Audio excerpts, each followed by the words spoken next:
real passion for education and using type in education in particular. And I want to spend the next 10 minutes or so talking to you about my own experiences of using type in the classroom and where I think we should be going with type. Now, when I was a kid, I loved science. I still do, actually. I wouldn't be a psychologist if I didn't. And I think all kids do. They ask questions about everything. Why is the sky blue? Where does the sun go at night? Why do we have rainbows? Where did all the dinosaurs go? I was particularly interested in astronomy.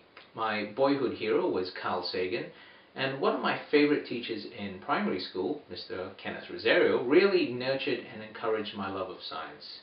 He encouraged me to ask questions, no matter how prickly, and he created wonderful lessons for our class. I took my love of science and astronomy to high school, hoping to specialize in physics. I think that's where it all went wrong. Suddenly there was a big difference in how I was taught by Mr. Rosario and how I was taught in high school. It wasn't that the subjects were more complex, but suddenly formulae, memorization, and the infamous 10-year series were touted as being far more important than actual understanding of the subject. The goal seemed to be just about passing the exam, rather than inculcating a love of learning and a love for the subject. I became disengaged and disinterested in the subjects that I was taking, and for a while I thought there was something wrong with me. Maybe I was dumb because I wasn't getting it. So why was I engaged in Mr. Rosario's lessons and disengaged in high school? Well, it appears that Mr. Rosario's lessons actively engaged me as a very clear intuitive. High school subjects were designed and taught in a very clear, sensing way. There were rules, steps, procedures, formulae, linear processes. When I went to university, I discovered a whole new world, and once more I became engaged because I was able to ask questions, explore choices and options, learn independently, and even create my own assignments and allow my creativity and curiosity to flourish. It seems that my educational journey has really been one of peaks and troughs.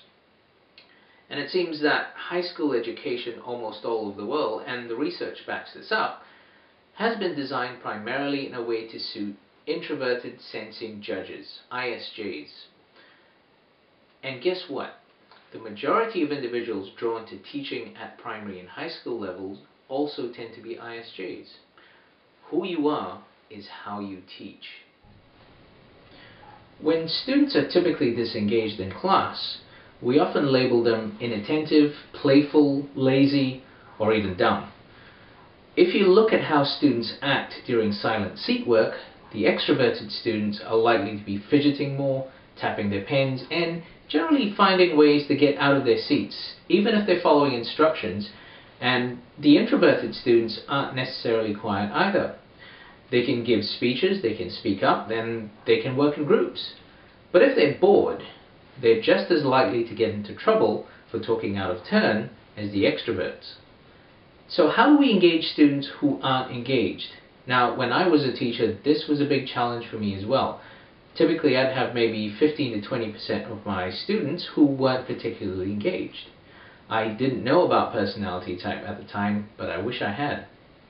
When we did a workshop a few years ago for students at Raffles, we worked with a group of about 60 students who hadn't performed well in their first year. These were all intelligent, enthusiastic, really nice kids. They're also all science students. What was interesting was that when we look at their personality profiles, we found that the majority were ENFPs, dominant, extroverted intuitives. We did a session on learning styles with these students and discovered that their dominant learning preferences were in conflict with the way the lessons were structured. So what could we have done to engage these kids? How could we have changed our teaching styles? This was the challenge we had when we were approached by a school in Brisbane last year to help the teachers understand the value of differentiated learning and how to apply it in their classrooms. Now the school, Redlands College, had already been using type to help their Year 10 students. Now Year 10 is the equivalent of about Secondary 3. They were using it to help them better understand themselves and to support them in their career choices. When comparing each cohort between 2007 and 2013, they observed that there was a pattern to the predominant styles in the student population. This pattern also demonstrated a correlation between type and choice of curriculum streams, as well as student engagement and behavioral problems. When they analyzed the student and teacher data, they found that IJ preferences were predominant in the teachers and EP preferences were predominant in the students.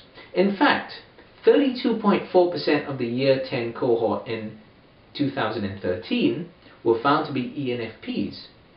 Again, dominant, extroverted intuitives. We ran a workshop for the Year 10, 11 and 12 teaching staff to look at type theory and differentiated learning. And using this approach, we enable the staff to understand that students learn most effectively when they're provided with the opportunity to use their most effective or dominant learning style, especially if they're learning something new or difficult. If children are supported and encouraged to learn in their most preferred and natural ways, they become more confident and more engaged in learning. We created exercises around differentiated learning to show how these type preferences presented in the classroom. For example, we got teachers split up into extroverts and introverts and asked them to design their ideal classroom. One of the first things we noticed was that all the extroverted teachers gathered around one large flip chart to design their classroom, which was filled with space for movement, exercise mats, movable furniture, and activity areas for group work. The introverted teachers initially worked on their own designs on their own little piece of paper before coming together to discuss their ideas. Their ideal classroom was filled with spaces for individual work, visual aids for reflection, books and windows to the outside, and activities where perhaps only two students would work together. We also did an exercise around thinking and feeling. We asked the teachers what their rules were around students handing in assignments late. Now, the thinking teachers immediately said that they would be happy to fail any student who handed in an assignment late.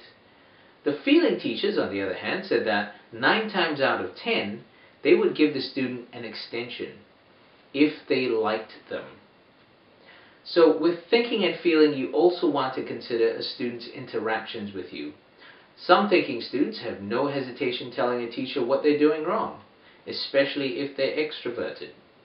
Feeling students may struggle with critique. The teacher doesn't like me, so I'm not going to do the work. What's the point? With 32% of the Year 10 students being ENFPs, it would be quite telling if the student felt disengaged if they thought that the teacher didn't like them. We also looked at exercises around sensing and intuition and judging and perceiving. And it became quite revealing to the teachers that who they were was how they taught. And sometimes there was a disconnect between their personality and their students. Over the next 4 months, we worked with the Year 10 Math department to help them refine their lessons to incorporate differentiated learning.